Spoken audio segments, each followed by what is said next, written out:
반갑습니다. 예. 지난 시간까지 이제 서신교를 지금 그렇게 끝을 내고요. 이제 오늘부터는 우리 그 교단 의식에서 사용하고 있는 여러 가지 그 경문들, 이제 이런 경문들을 쭉 한번 그 일별에서 이제 한번 살펴보도록 그렇게 하겠습니다. 이제 우리가 종교가 이렇게 이제 형성이 되면은요, 이제 반드시 그 뒤에 따르는 것이 뭔가 의례라는 것이 따릅니다. 의례가 생기는 것이거든요. 그래서 의례가 생기는데, 이제 우리나라의 그 의례의 그 근본을 쭉 따져보면 전부 다 종교적인 영향을 받아가지고 한국 사회의 의례가 다 형성이 된 거라 이렇게 이제 볼 수가 있습니다. 그래서 일찍이 우리나라가 불교를 받아들였죠. 그 불교를 받아들여갖고 외래 종교죠. 불교가 사실 인도에서 나고 인도에서 중국을 거쳐서 이제 한국으로 들어왔는데, 그게 불교를 받아들이면서 신라 1000년, 또 고려 500년, 제가 1500년의 역사를 가지고 불교의 의례가 한국 사회 전체를 지배하는 이제 그런 시기를 우리가 지났습니다. 그래서 그 당시에는 모두 이제 불교 의례가 이제 성행이 돼 가지고 불교 의례에 의해 가지고 모든 것들이 이루어졌죠. 그래서 요새도 지금 불교 TV 한 번씩 보면요, 아침 조석 예불 하는 거 나오죠. 보셨습니까? 예, 예불. 그 예불을 하는데 스님들이 쫙 줄을 서갖고 들어가가지고 그 대웅전에서 말이죠, 합동으로 쭉 그 송을 외우면서 예불하는 그 의식을 불교 TV에서 쭉 보여주는데 참 멋지더라고요. 제가 그런 걸 저도 느꼈어요. 이제 그런 것들이 부처님을 신앙하는 하나의 행위 자체가 의례로 나타나는 것이거든요. 의식으로 나타난다. 그래서 의례는 이게 대단히 중요한 것입니다. 그래서 그 의례는 뭔가 하면요, 그 종교가 지향하는 꽃이다, 이렇게 볼 수 있어요. 그래서 그 종교의 이념과 사상을 의례라는 꽃으로 성화시키는 거예요. 성화시키는 것이다. 그래서 그 의례를 통해 가지고 그 종교가 지향하는 이념과 사상들을 우리가 다 이렇게 이제 표현하는 이제 그런 것이 이제 의례라고 그렇게 볼 수 있습니다. 그런가 하면은 이제 불교가 그렇게 지나고 나서 그 다음에 이제 유교가 지금 우리나라의 주교가 됐지 않습니까? 그래서 조선조 500년간의 유교죠. 그래서 이제 이 종교 의례는요, 대체로 두 가지 측면으로 볼 수가 있는데요.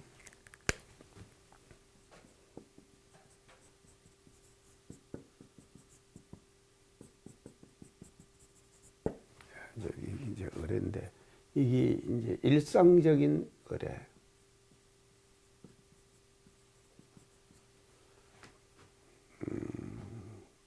그래서 우리가 사람이 살아가는 어떤 생의 주기, 이에 따라 가지고 의례가 형성이 되는 거예요. 그렇잖아요. 출생에서부터 죽어가지고 제사 지내는 것까지 이게 다 의례죠. 그래서 이 일상적인 의례를 우리가 유교적인 입장에서 볼 때는 딱 4가지 카테고리로 유교는 일상적 의례를 정리를 하고 있습니다. 그게 뭐냐 하면요, 관혼상제예요. 관혼상제다. 그래서 이 관은 뭔가 하면 요새 관은 많이 없어졌는데요, 관이요. 요 관이 지금은 뭐로 되는가 하면 성년식, 우리로 보면요. 성년식 들어봤죠? 예, 성년식. 이게 성년식이에요. 그래서 예전에 육아의 관례는요, 이게 갓을 쓰는 거예요. 상투를 쫓고. 이게 대단한 것이죠. 총각 그냥 더벅머리로 이렇게 닦고 있다가, 이 이제 정식으로 관을 쓰는 것이거든요. 그래서 예전에 유가의 선비들은요, 아침에 해가 뜨면은 관을 씁니다. 어간을 정지한다 그러죠. 어간을 정지한다. 어간을 바르게 하는 거예요. 그래서 어간을 바르게 해가지고 해가 뜨면은 어간을 딱 바르게 하는 거예요. 그래가지고 앉아서 공부하고 또 좀 뭐 일을 하고. 그 해가 져야지 그 어간을 벗는 거예요. 육아의 그 선비들의 생활을 우리가 보면요. 그럴 정도로 이 관이 대단히 중요했다 이 말이죠. 관.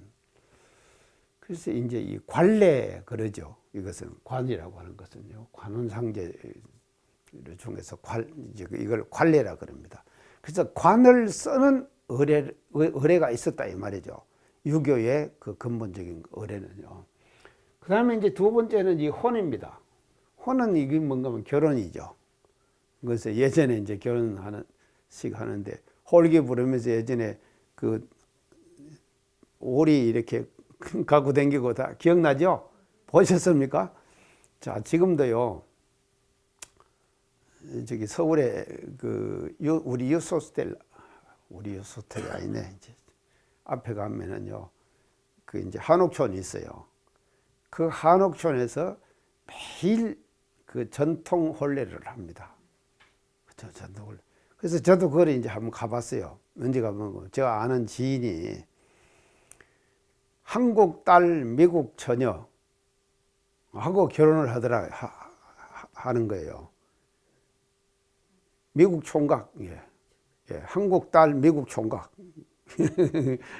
이렇게 이제 결혼을 하는데 그 한옥촌에서 전통 혼례식으로 하더라고요. 그러니까 이제 왜 그런가 하면요. 여기서 지금 우리나라가 지금 결혼식 하잖아요. 이 결혼 문화가 하여간 저 예식장 안 갑니다. 절대 안 갑니다. 온 사람들이 말입니다.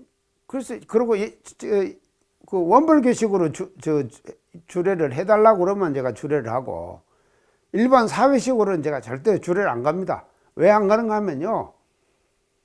먼 사람들이 모여가지고 그렇게 하여간 주례사를 해도요 듣질 않더라니까. 그거는 뭔 얘기를 그렇게 많이 합니까? 조잘 하는데 온통 그냥 그 식장 자체가 말이죠. 그냥 도떼기 시장이에요 진짜요. 그러죠? 지금 안 그럽니까? 이제 그런 결혼식보다는 미국 총각이니까 한국적으로 어떤 그 전통적인 혼례를 하고 싶어 할 거 아닙니까? 그러니까 그런 사람들이 생긴다니까요. 지금 고성현이가 지금 어디서 전주 한옥마을 어디서 한다고 그러더라고요. 이게 이게 혼이에요. 그런 게요. 이게 대단히 중요한 것이거든요. 혼. 그 다음에는 이제 상입니다. 상은요 돌아가신 후에 상장이죠. 그래서 죽은 후에 올리는 여러 가지 의례 의식 이것이 이제 상이죠. 그 다음에 제는 제사죠. 제사. 지나고 난 뒤에 이제 우리가 제사를 지냈는데 뭐 지금 3대 봉제사를 지내고 3대 지내고 제사를 지내다가 이제 나중에 3대가 지나고 나면 고조부까지는 제사를 지내죠. 집에서요. 그래서 고조부 지나고 나면은 뭐 어디로 갑니까? 시제로 가버리는 거예요. 예, 시제 지내는 거. 그 시제로 올려버리는 것이거든요. 그래서 안 해버리는 거예요. 이것이 이제 죄거든요. 그래서 일상적인 의례를 우리는 뭐라고 하는가 하면 관혼상제. 이것이 이제 그 중요한 의례였습니다. 그래서 이런 일상적 의례가 있는가 하면요. 그 다음에 궁중 의례가 있어요. 궁중 의례요. 이건 대단하지요, 이거요. 궁중 의례요. 그래서 궁중 의례에서 쓰는 모든 음악들 있잖아요. 그런 음악들이 바로 뭔가 하면 정악이라고 그럽니다. 정악. 그래서 우리나라의 정악은요, 궁중 의례에서 쓰는 악이에요. 이 정악은요. 그래서 정악에 상대되는 악이 또 있죠. 우리나라에. 뭔 악입니까?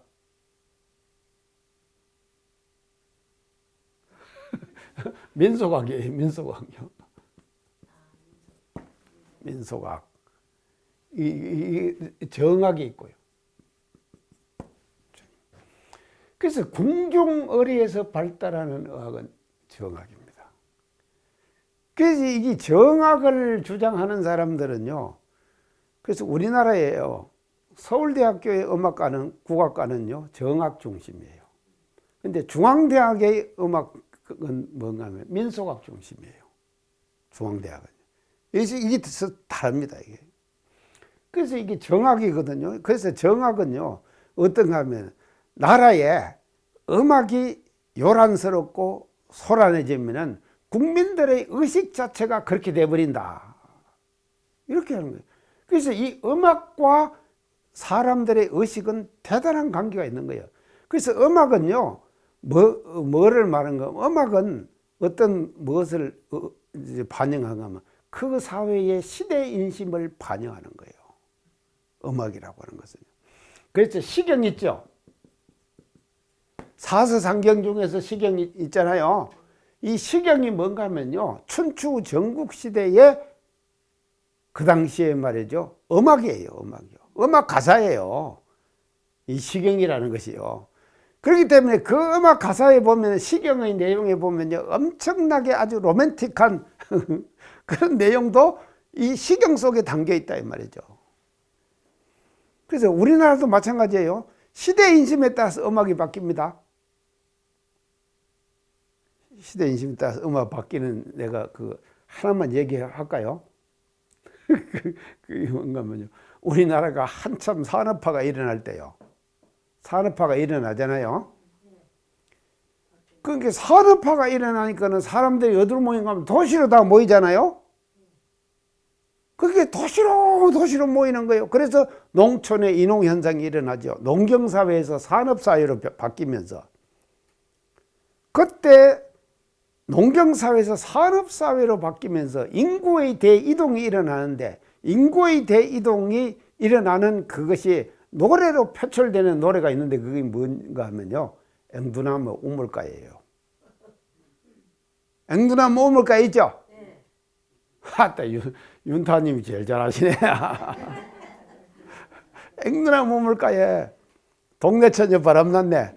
물동이 호미자루 나도 몰래 내번지고 친구 따라 서울로 도망을 갔네. 이쁜이도 금손이도 담보찜을 쌌다니. 그랬죠? 나도 다 알아요. 이렇게 여보세요. 이게 뭔가 하면 그 당시에 시대 상황을 표출하잖아요. 그래서 이 음악이라고 하는 것은요, 이게 이제 음악은요, 이 시경이 음악이다 이 말이죠. 음악의 가사예요. 가사들을 모아가지고 한 것이 사서삼경 중에 가장 어려운 시경이라고 하는 것으로 이게 발달되는 것이거든요. 그래서 이 어뢰라는 것은 이렇게 중요한 거예요. 중요한 것이다. 그러나 또 민속학이 있죠. 정학만 있는 것이 아니라. 그래서 민속학은 이제 이 호남을 중심으로 해서 발달된 음악이 우리나라 민속학입니다. 호남을 중심으로 해서 발달된 음악이요. 그래서 민속학. 그래서 어뢰, 궁중어뢰. 그 다음에 이제 이 어뢰에서 또 중요한 것이요. 뭐 어뢰에는 뭐겠죠? 꽃이 항상 등장. 뭘 꽂아놓고 해요. 우리 혼인할 때 꽂아놓는 게 뭡니까? 하여간 나도 모르겠어요, 그게요. 아이고, 모르겠는데, 꽃이 상징적으로 그런 거예요. 그래서 불교의 의뢰의 꽃의 상징은 뭐로 나타납니까? 연꽃이겠죠. 예. 연꽃으로 나타나는 거예요. 그래서 항상 연꽃이 말이죠. 그 의뢰의 그 가장 핵심 내용으로 꽃을 등장시키는 것이다. 그래서 이렇게 해가지고 우리 의뢰가 발전해 왔다. 이제 하는 것을 이제 대체적으로 우리가 알아야 될 것 같습니다.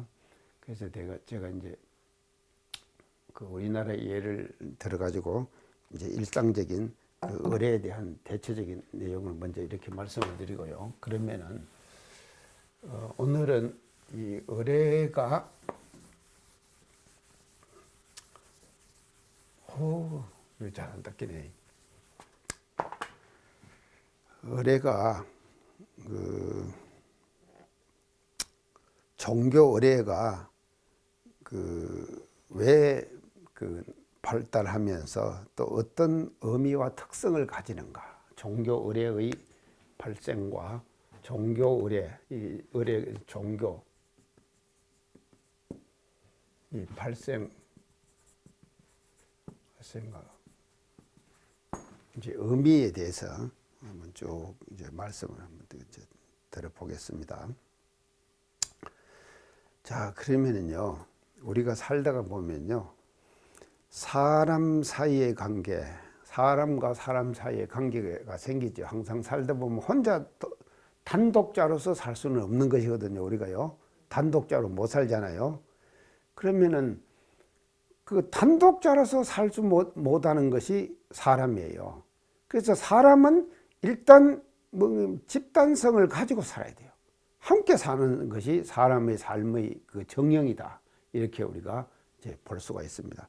그래서 단독자로서는 사람이 살 수가 없는 것이다. 자, 그래서 사람이 사는 삶 자체가 그 단독적인 삶이 아니라 집단적 삶이라고 하면은 그 집단적 삶을 이루어가는 데 있어서 사람 대 사람 관계에서 예가 있어야 되는 거예요. 맞죠? 그게 사람과 사람 사이에 예가 있어야 되지.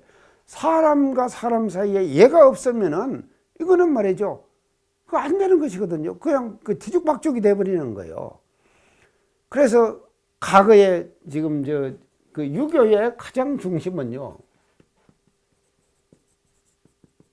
중심 사상은요, 상강오륜 아닙니까? 맞죠? 상강오륜이라고 그래요. 상강오륜. 그런데 상강오륜이라고 하는데 이 상강오륜은 뭔가 하면요, 인간 대 인간 관계를 어떻게 하는 건가? 이걸 밝힌 거예요. 맞죠?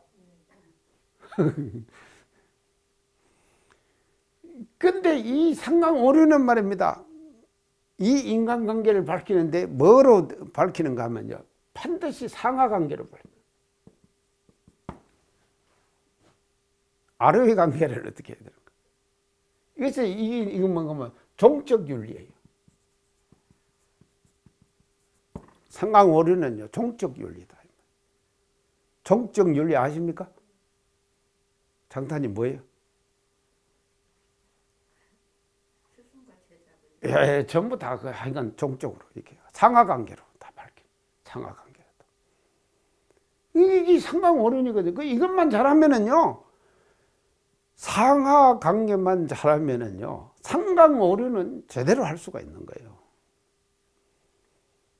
그러니까 완전히 이게, 그래서 상강오륜은 보면요, 부부관계도 말입니다, 평등관계로 보지 않았죠? 그렇죠? 남자는 하늘이고 여자는 땅이에요. 딱 이렇게 규정되어 있잖아요. 또 이게 부자관계도 완전히 상하관계로 딱 정리해 놨잖아요. 그래서 이게 종적 윤리예요. 그래서 상강오륜은 종적 윤리이고, 그게 유교의 중심 사상이 상강오륜이거든요. 그래서 이 중심 사상을 원불교는 깨버렸어요. 어떻게 깨냐? 횡적 윤리로 깨버린 거죠. 수평관계로 다. 자, 개벽의 사상도 이겁니다. 바로요. 개벽은요, 개벽을 우리가 지금 개벽사상 제가 강조 많이 하죠.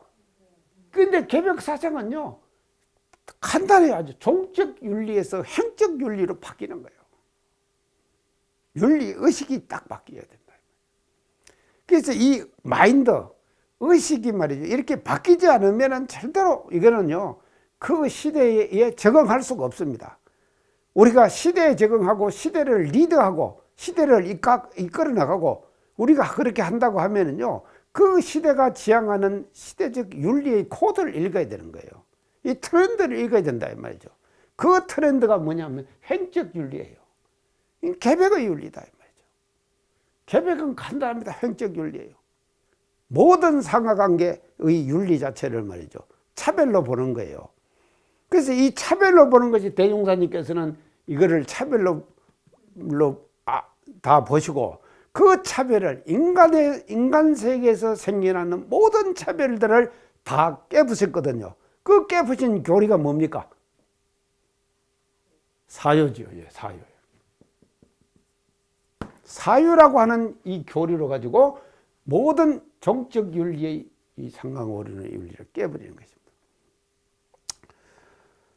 그래서 이거는요, 상강오륜이 인간 대 인간관계예요. 인간 대 인간관계. 거기를 또 이것도 성립하려고 하면은 반드시 그것도 뭐가 이런 그 윤리가 있어야 된다 이 말이죠.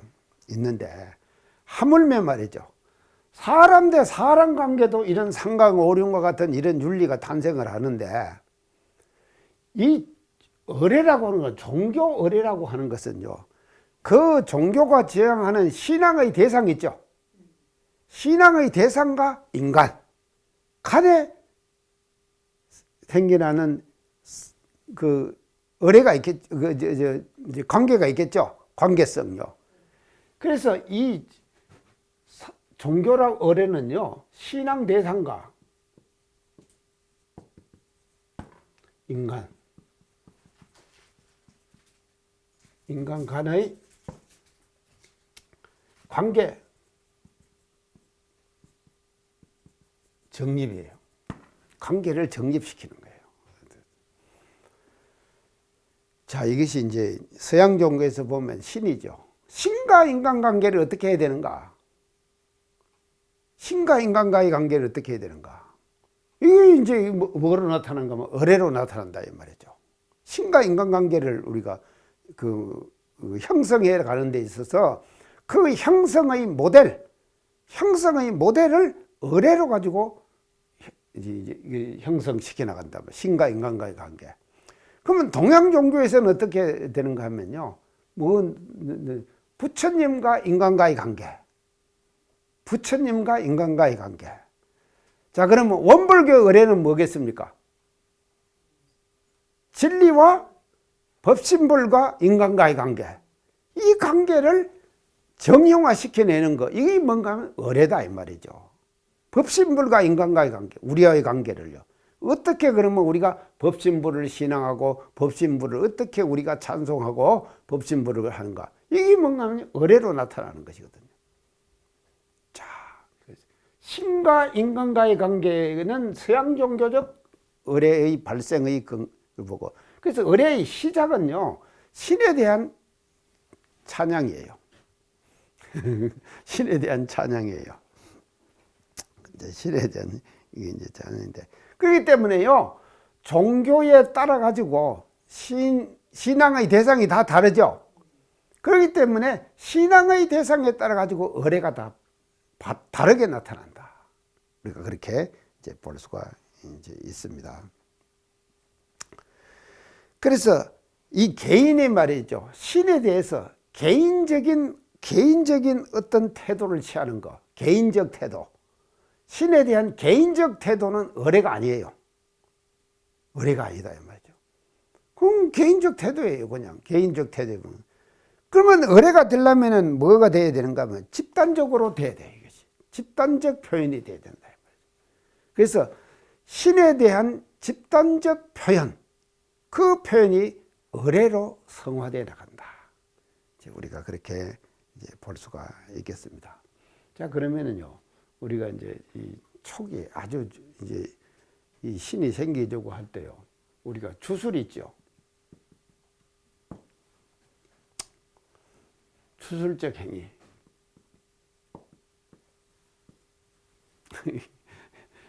이거는요, 개인적인 행위이기 때문에요. 이 주술적 행위는요, 개인적인 행위이기 때문에 이건 의례가 될 수가 없는 거예요. 이건 의례라고 안 한다 이 말이죠. 주술적 행위는요. 그래서 우리가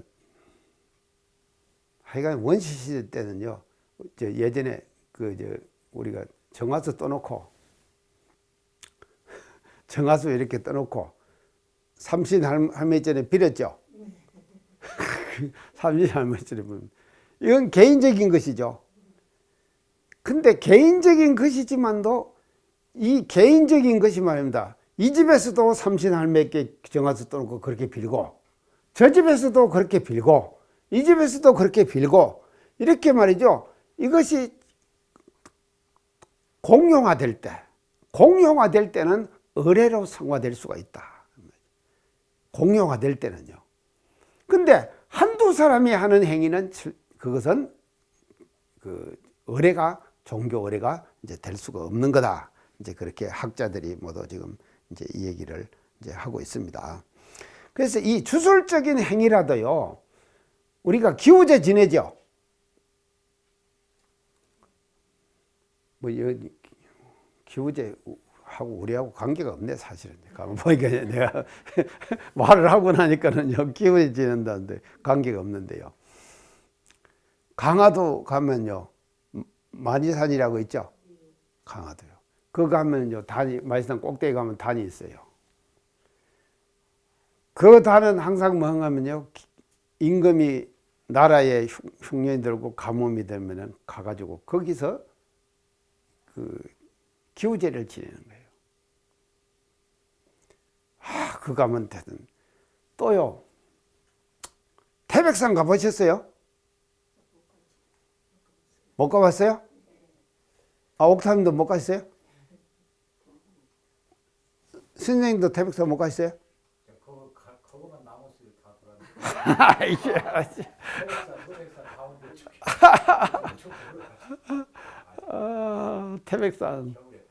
태백산 한번 가보세요. 태백산을 가면은요, 한백음이라는 것이 돌멩이에 새겨져 갖고 있어요. 거기서 기설제 지냈거든요. 근데 거기는요, 음력정월 보름이라든지 이럴 때가 다 오잖아요. 그러면은요, 하여간 우리나라의 거의 모든 무당들이 전부 다 어디 간가 하면요, 태백산 간다니까요. 가가지고 그 한백음 앞에서 그것을 하는데, 이야, 대단하대요, 대단해요. 좋은 자리 차지하려고요, 조금이라도 한백음이 있는 그 돌멩이를 세우는 데 있잖아요. 거기 가깝게 가려고. 늦게 가면은 사람들이, 무당들이 다 모이니까 그 자리, 가까이 자리를 못 차지하잖아요. 근데 그 자리가 하나가 딱 비니까요, 직접 눈으로 확인했다. 어떤 사람이요, 떡시루 있죠? 떡시루를 이빨로 딱 물고 팍 떼더래요. 팍 떼디만 도망가면 그 자리 가서 척. 무섭죠? 대단하죠? 이건 뭐 자기 그 초월적 힘 아닙니까? 이런 초월적 힘이 순간적으로 나타난다니까요. 태백산은요, 완전히 뭔가 무당들이 말입니다. 이게 실력을 빌리는 말이죠. 그 추술행위에 가장 큰 거지가 그게 태백산이라니까. 태백산 한번 가보셔야 돼요.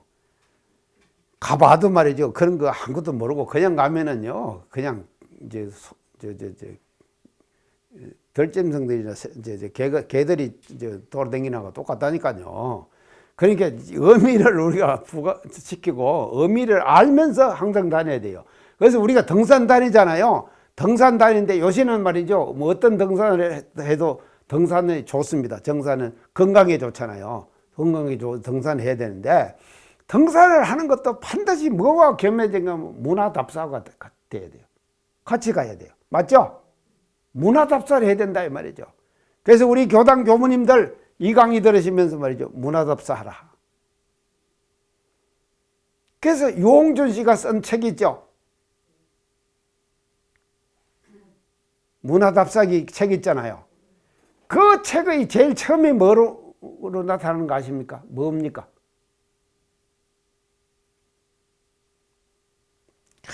정말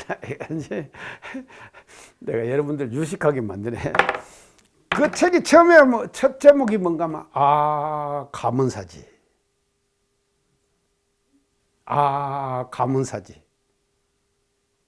첫 곡지가 그거예요. 유홍준 씨의 문화답사기, 우리나라 문화답사기의 첫 곡지의 제목이 뭔가 하면 가문사지.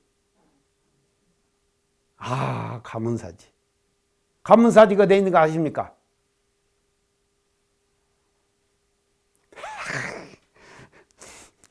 경주에서요. 간포를 넘어가죠. 간포. 아이 참 모르네. 간포를 넘어갑니다. 간포를 가다가 보면 산을 넘어서 토암산을 넘어가지고 토암산이 이제 토암산 아시죠? 토암산을 아시니까 석굴암 있는 산이 토암산이에요. 그 토암산을 넘어가지고 가면은 간포 동해바다가 나오는 거예요. 그 간포 동해바다가 나오는 간포 가기 길 옆에 뭐가 있는가 하면 가문사지가 있어요. 가문사지가 있는데 그 가문사지에 절도 하나도 없고 탑만 2개가 딱 덩그렇게 있어요. 그 탑만 덩그렇게 2개가 있는데 그 탑에서 나오는 그 기운 말이죠. 이거를 용주지는 느낀다니까요. 느끼기 때문에 다른 말이 필요 없다는 거예요. 가문사지에 가가지고 할 말 하나. 가문사지. 이 감탄만 하면 된다는 거예요. 텅 비었습니다. 그리고 탑만 2개가 딱 있다니까요. 근데 제가 그 탑신을 쭉 돌아봤거든요. 탑신을요. 돌아봤는데요. 남쪽하고 동쪽하고 서쪽하고 북쪽하고 탑신의 색깔이 다 변했어요. 다 달라요. 햇빛을 잘 받는데 탑신하고 햇빛이 닿지 않는 데의 탑신. 이게 뭔가 하면요. 돌멩이도 말이죠. 이 태양의 기운을 받은 돌멩이하고요. 안 받은 돌멩이하고는요. 차이가 난다니까요. 육안으로도 확실하게 보여요. 그것이요. 저도 볼 수가 있어요. 그런데 용준 씨 같은 사람은 문화적 감각을 가지고 말이죠. 그 가문사지에서 나오는 기운과 이걸 느낄 때 가문사지. 이렇게. 자, 그래서요. 교당 교무님들 우리는 말이죠. 어떻게 생각하면요. 문화 탐방을 하는데 문화 탐방을 해야 된다 이 말이에요. 등산만 하지 말고 문화를 탐방하자 이 말이죠. 그래서 지금은요. 이 그런 문화들의 내용이 말이죠. 인터넷 속에서 이 휴대폰만 하나 갖고 있으면 그 휴대폰 속에서 모든 걸 다 검색할 수 있어요. 맞죠? 검색이 다 된다 이 말이죠. 가문사지 한번 쳐보세요. 휴대폰 갖고 가문사지 치면요. 가문사지 딱 떠버리고 사진까지 딱 나와요. 그러면 가문사지에 얽혀 있는 모든 일화들이 쫙 다 뜬다. 그래서 그런 것들을 정리해가지고 말이죠. 젊은 교도들을 데리고 다니는 거예요. 그래서 그 젊은 교도들을 데리고 다니면서 문화적 인식을 키워줘야 한다. 이게 뭔가 하면 교화 아닙니까? 교화를 이렇게 해야 된다 이 말이죠. 그래서 지금은요. 자, 지난번에 제가 선생 그때 뭐 얘기했죠. 영주 21대 왜 하냐 했죠. 그때 내가 월화수목금토 그거 갖고 쭉 얘기했죠. 야, 이제 지금은요 토, 일 이 2날은 쉬는 날이죠. 이게 쉬는 날 아닙니까? 그러면은 월화수 목까지는 금까지는 말이죠. 가서 자기가 직장에서 직장 생활을 해요. 그거 토, 일은 쉬잖아요. 그러면 쉬는데 이 쉬는 일주일의 라이프 서클, 생활 서클 말이죠. 이 생활 서클을 토, 일에 맞게 우리가 교당에서 운영해 줘야 된다 이 말이죠. 맞죠? 운영해 줘야 될 거 아닙니까? 아니 창타님. 하는 말이죠. 그래서 일요일 날 법회를 딱 보고 점심을 교당에서 먹고 그러고는 말이죠. 차에다가 교도들 태워가지고 가야 된다 이 말이에요. 등산을 가자. 근데 등산만 가지 말아라 이 말이에요. 문화 탐방을 하자. 그 주위에 문화 탐방. 그래서 미륵산을 가가지고 미륵산에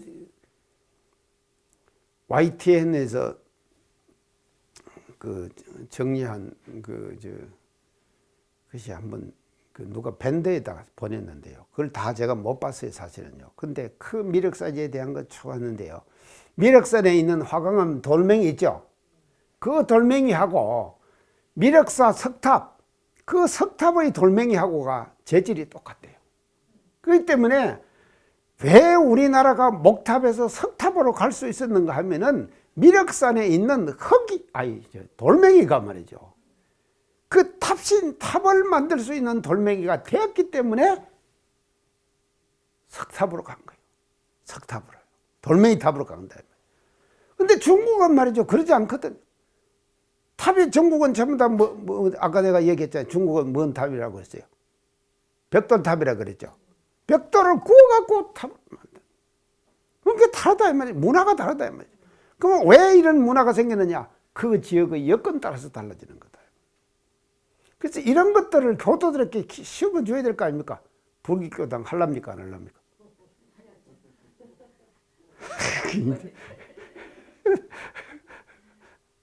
해야죠. 그래서 토일의 라이프 서클을 교당에서 소화해 주자. 소화해 주는 것이. 내가 뭔 얘기하다가 주술적 행위 얘기하다가 지금 그까지 가버렸네. 자, 주술적 행위.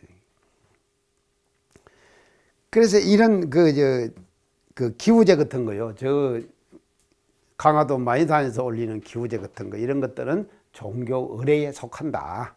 이제 이 말 하려고 제가 하다가 보니까는 지금 여기까지 지금 얘기가 그냥 또 이제 흘러갔네요. 자, 아시겠죠? 종교 의례라고 하는 것은요. 그래서 이제 종교 의례는 집단적으로 동일한 정서를 느끼는 사람들이 행하는 일이다. 그래서 동일한 정서를 이제 느끼는 사람들이 행하는 집단적 행위, 그것이 종교 의례의 의미다. 이 의미를 내가 이제 지금 얘기를 했습니다. 이제 이런 의미를 이제 종교 의례는 이제 가지고 있다 이 말이죠. 그렇기 때문에 우리 의식도 마찬가지입니다. 우리 의식도요. 자, 우리 의식을 밝혀놓은 경전이 뭐죠? 예전이죠. 예, 예전. 자, 이게 이제 뒤에 얘기할게요. 제가 이 예전에 대해서는요. 뒤에. 자, 그러면은요, 종교 의례의 특성이 뭐냐? 특성을 우리가 한번 이제 한번 살펴봅시다요. 이게 의미고요. 종교 의례가 이렇게 해서 형성이 됐다. 이제 하는 의미를.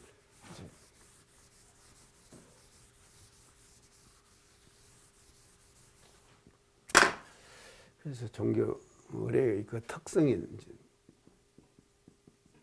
특성을 이제 다 같이 우리가 첫째요. 첫째 특성은 이제 이념성입니다.